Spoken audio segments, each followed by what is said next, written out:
Ciao! Hi guys! Welcome to my virtual talk. So, ayan. So, ang topic natin today ay, do you tell clients you are traveling? Or keep it to yourself? So, ayan.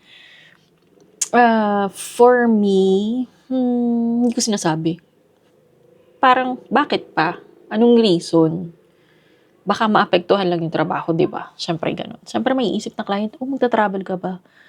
Magli-leave ka ba? So, meron ka bang leave sa company? Meron ba kayong mga ganun? Kasi may iba wala, yung iba meron. So, kasi pag minsan ang hirap magpaalam kasi baka bukas hindi ka na papasukin. May mga ganun. May mga ganung bagay.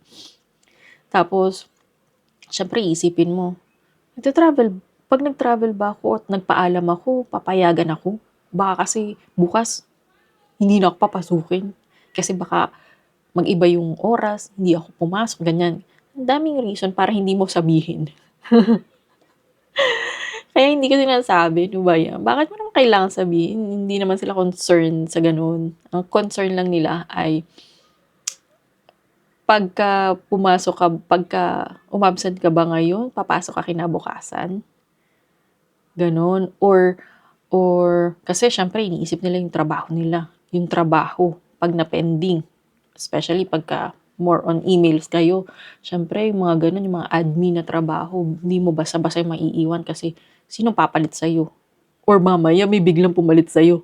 Wala ka ng trabaho pag papasok ka.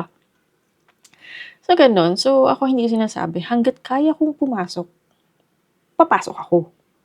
Ganun. Pero ngayon kasi sa company namin, meron kang 2 weeks na leave. So, ayan.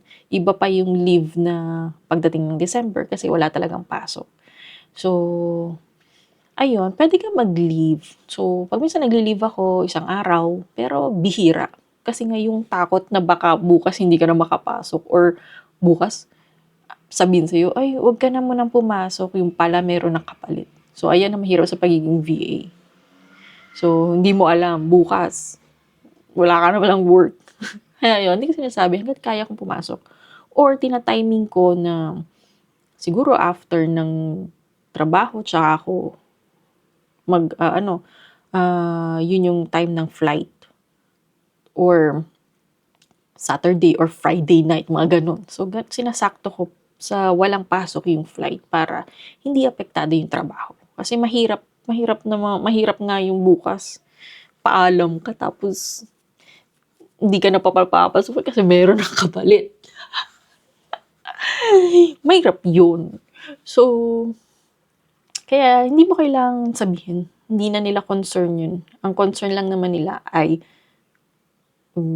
kaya mong magtrabaho or kaya mong, halimbawa, umabsent ka ngayon, kailangan pumasok ka kaagad. Hanggat kaya mo. Kinabukasan agad papasok ka. Hindi yung tagal mo off. Ganun. Pwede ka nilang palitan anytime. So, ayun guys. So, kung meron kayong gustong itanong or topic about VA, remote, mga ganyan, so comment down below and don't forget to like, share, and subscribe para lagi kayong updated kay Madiskateng Pinay. Grazie!